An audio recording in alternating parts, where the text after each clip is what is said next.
Merry Christmas. Uh, welcome to Doobies and Movies. Special edition. I'm back in the village. And yeah, it's been nice. Joining me is Steve from Bristol. Peace. And yeah, we just wanted to. Well, I mean, again, tried to outsource to more guests, but Christmas is a busy period for many. But we're still going to be, I think, be able to break down Soul, the new Pixar film, very well, because yeah, it was a bloody lovely film. But yeah, Steve, what did you think of Soul? Um, yeah, how did you enjoy it? I thought it was really good. I thought it was it was a really nice kind of deep and yet really sweet like cartoon about this guy who just quite literally wasn't happy with his life and knew he could have done so much better, was trying so much in his life, and then this massive shock thing happens to him where he goes into the what is it, the great before rather than Yeah, the yeah, great, yeah, like, and it's this incredible journey where like he figures out like he's not happy and fully tries to go for his goal of like being a musician and really making it somewhere in life rather than teaching. And it's just, yeah, it was just a really nice sweet film about a guy who just tried to fulfill purpose but found a different way of getting there, and it was yeah. just lovely. No, it was just I mean, yeah, that whole plot of someone basically, yeah, who thinks they got life locked down. That was what I found interesting, was that usually Pixar films are about people who obviously don't have it locked down, but this Joe guy or whatever his name is genuinely Yeah, thinks that he's like, I know my calling, it's music, like that's my purpose and all that stuff. And then only when you come back to Earth through the perspective of 22, you see that actually he doesn't. His relationship with his mum is like, they need to talk better. The people at the barber shop, they don't understand him, and he finds it difficult to. He feels insecure around them, and that guy that constantly makes fun of him at the barber shop and all that stuff. And he starts to realize that 22, just by fucking around and having good conversations with people, has actually kind of got the essence of life a bit better than he did, which I found such a nice concept, to be honest.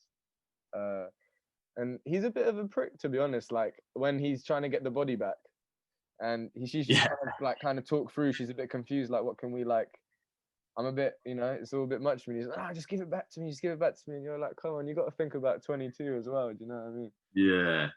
Um, I thought it was just the way it was conceptualized as well. The whole concept that there was this kind of, you could kind of, if you kind of, what was it, untether yourself from your body as a soul, and then you go into the great before you go into the great beyond, and this whole treadmill kind of concept, and you can, yeah, then he falls off, and then he just goes into this world where he gets another chance to kind of yeah, like do things, and he then like the whole, even just that image of like when all the souls kind of go to this edge and you can just jump down to earth, and then like he would do it multiple times and it would yeah, just like, he wasn't allowed, he would come back every time.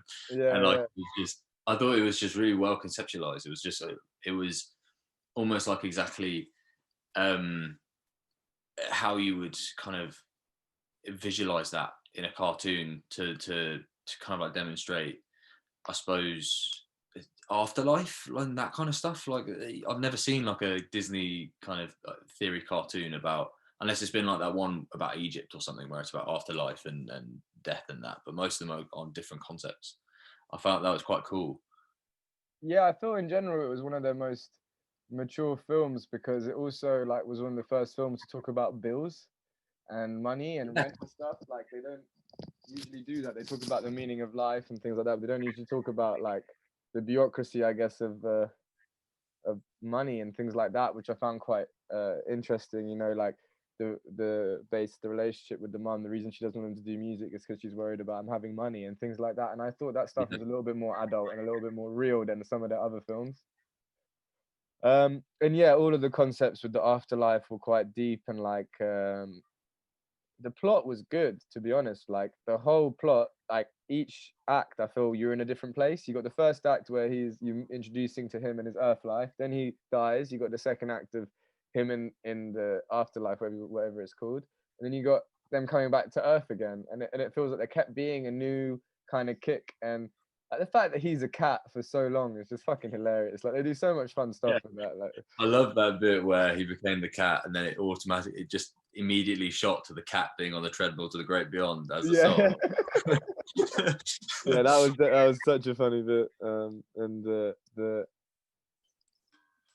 what's his name? All the different creatures, all the Jerrys. Oh no, yeah, and Terry as And well. Terry, The yeah. last one, yeah. Like I rated him. He was pretty jokes, but like all the other Jerrys, like I just got so confused about. Obviously, Richie Ayoade was one, and then there a couple of others were done by bear people as well. I can't remember who they are. Yeah, there's quite a few different Jerrys. Yeah, it's But so no, many. it was funny to hear Richard Ayoade's. You know, Graham Norton was in it. Oh yeah, no. He was like the gay I pirate thing. clocked his voice. I clocked his voice when I was. He was like, it was like some LGBT hippie pirate ship, and it's Graham Norton on it. It was Yeah, so funny. he was the sign guy, wasn't he? Yeah, Yeah, that was jokes. I yeah. rated I was that. like, fair enough, Graham. Like, Yeah. but no, like it did have so many moments. I mean, one of the things I really liked was the way people turn into dark souls is by getting consumed by anxiety and obsession, and I found that was quite deep, to be honest, because Yeah. when they're talking about that obsession he has to become a musician, like his life doesn't matter without it, and that's obsession at the end of the day. And I found that, yeah, that was deep, because it was trying to say again, like life is kind of what you make of it at the end of the day, and it's about more than just one thing. And like, yeah, I just liked a lot of those touches. And then when you see her in becoming a lost soul at the end, you see all of these voices that have always told Yeah. her how she's shit or how she's bad, or like where her insecurities and her fears come from. And it was like, that is so spot on. Like when someone is in that kind of headspace, that's what it feels like. And I thought that was, yeah, I thought that there's so many deep moments like that. Yeah, I think it was also really sweet how you got to see on Joe's perspective as well why he thought music was his path, and like you had these really touching moments where you had like the flashback to like him and his father, and Yeah, like him as a kid, like he was just he went into like that jazz club or whatever and didn't rate it at all, and then like he started like making him listen and like grooving onto it and shit, and he like yeah.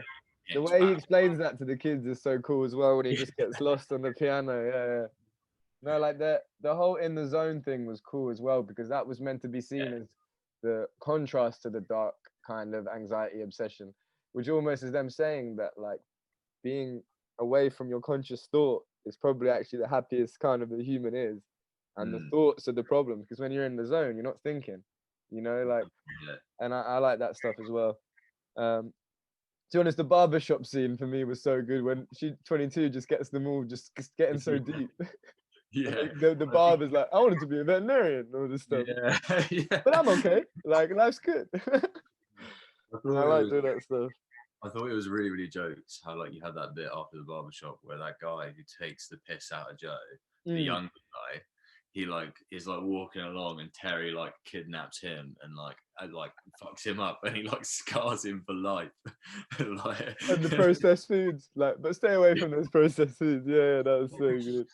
but that bit is so good. And I just thought the whole bit where 22 is just a better Joe than Joe was. Yeah, It was like one of those kind of like scenarios where like like he is better or she or whatever her agenda the kind of thing was, because there wasn't even a gender, she just like took a voice of a girl, didn't she? yeah.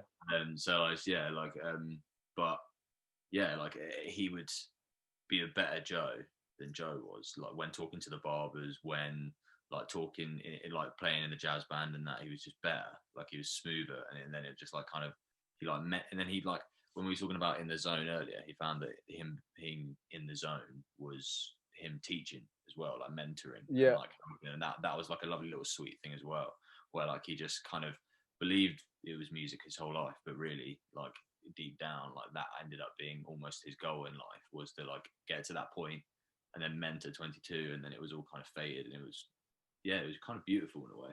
No, I think the whole film was beautiful, to be honest. All the music was was beautiful. Oh, the music was so Yeah, good. and who's that girl that is actually really talented at in his class that keeps not wanting to do it, and then like 22, Oh, the little like, okay, girl. don't do it then, and then she's like, okay, Yeah. I'll do it then, like just being told not to do it. She's actually like, no, I do actually want to do it. Yeah.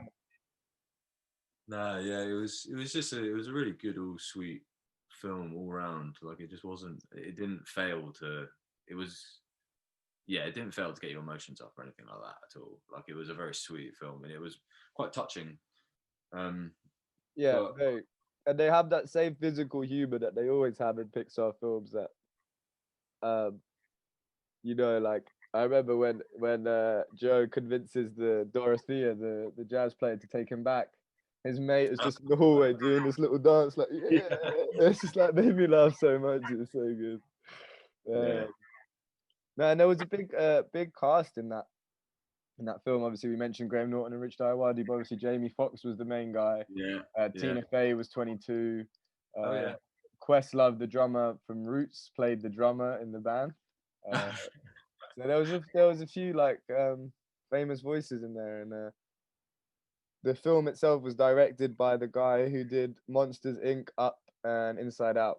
So he's like a Ooh, Pixar shit, okay. veteran. Yeah, he's Um, good. Yeah, yeah, okay. and he's been developing the film for like 4 years now. So yeah, they really pulled it off.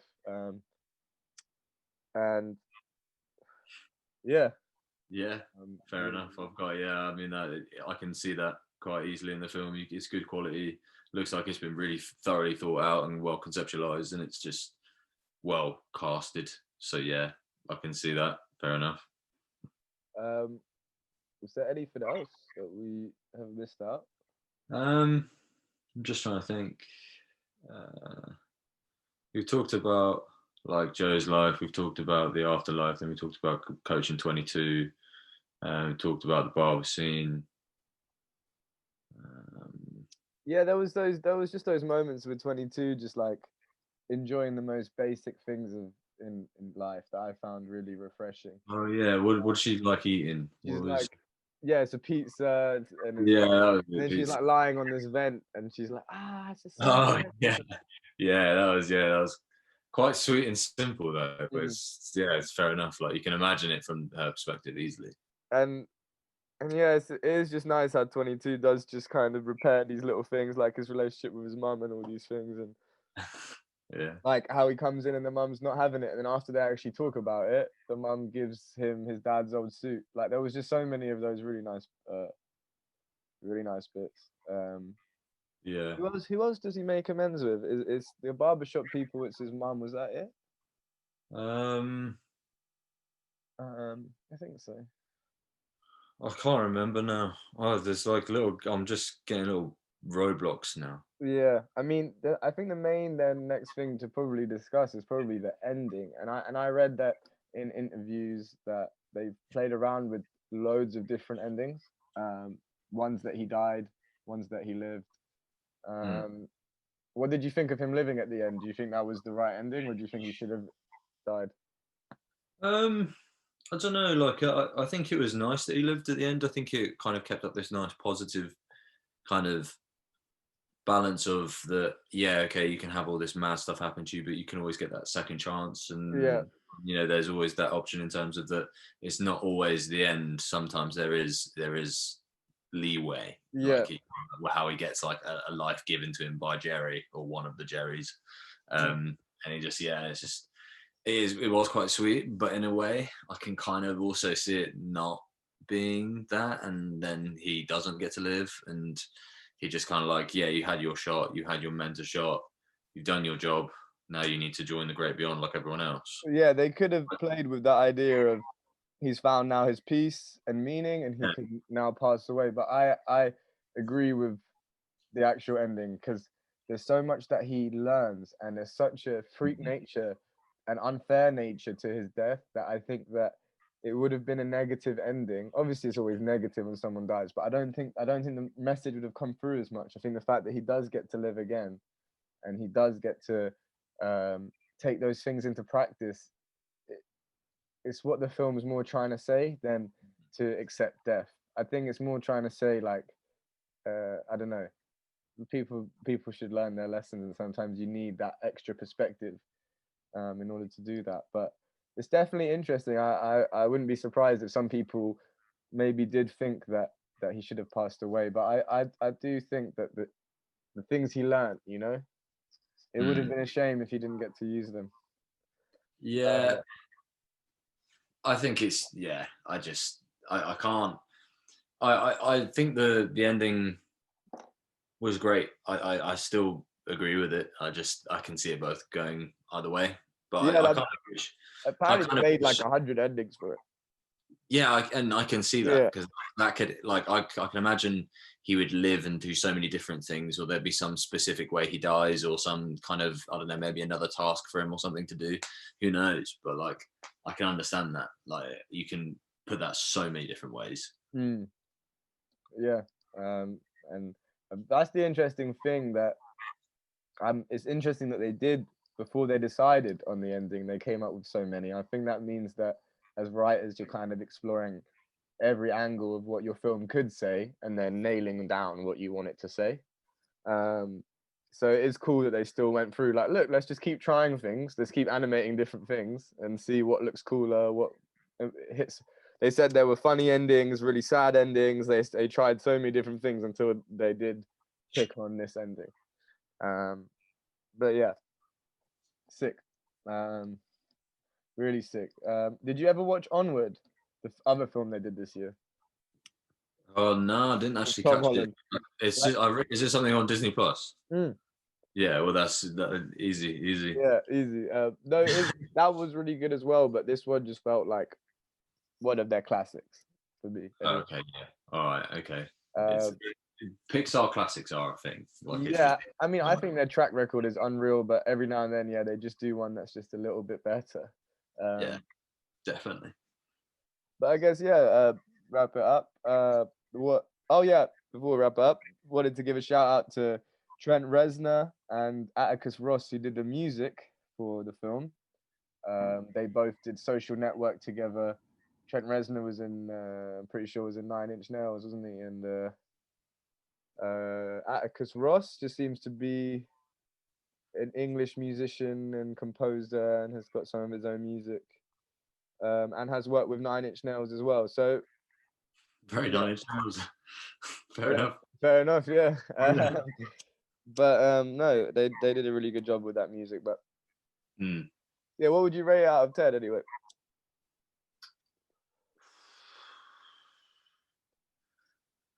Between 8.5 and 9, I think. You know, I did enjoy it quite a lot, so I think I'll give it a 9. I did really rate it. For me, honestly, I'm giving it a 10. And that's so rare Ooh. for me. That is honestly so rare for me. But I Ooh. thought about it after, and I was just like, can I fault it? I don't know. And Yeah, it's a good point. It's just, I feel like giving no, it a 10. 9's still a fucking high rating. Like, Yeah, 10 is just like, it cannot be improved, and I don't yeah, know that. I yeah, don't know. it's hard to say that, but Yeah. I'm gonna be like end of 2020 positive. Give it a 10. To me, that's the film of the year. I mean, yeah, I mean, it's a pretty. It's been a It's shit not year, hard to but beat. It's not hard here to yeah. beat. But I really like The Five Bloods, and that was always going to be my film of the year. But this one has just, I think, even picked that for me. I mean, it is Yeah, fucking good. So yeah, yeah. it'll probably be up there for me as well, to be honest. But yeah, no, thank you for joining me anyway. It'd be nice to do one for Wonder Woman. Hopefully, some people are about for Yeah, that. I still haven't watched it. We still, I mean, I don't want to spoil that potential Doobies and Movies episode, but I didn't enjoy Wonder Woman. Yeah. But it'd be good to still talk about that. But regardless, I'm gonna do like an end of year award show on New Year's Eve, like as like a pre-drink thing. So if you want to join and just have a few beers, and I go through my favorite things from 2020 and my least favorite things from 2020. Yeah, to be honest, yeah. Could be a fun little thing. But yeah, anyway, yeah. Let me try and remember my slogans. It's been a while. Keep smoking doobies, keep watching movies, unadulterated reviews, unscripted, unedited, unadulterated. Like and subscribe to the page. Love and vibe every day. Merry Christmas, everyone. Gonna be with you soon, so I'm not gonna say Happy New Year yet. But yeah, big love. Keep locked into those televisions. I'm gonna come at you with more shit. But safe anyway.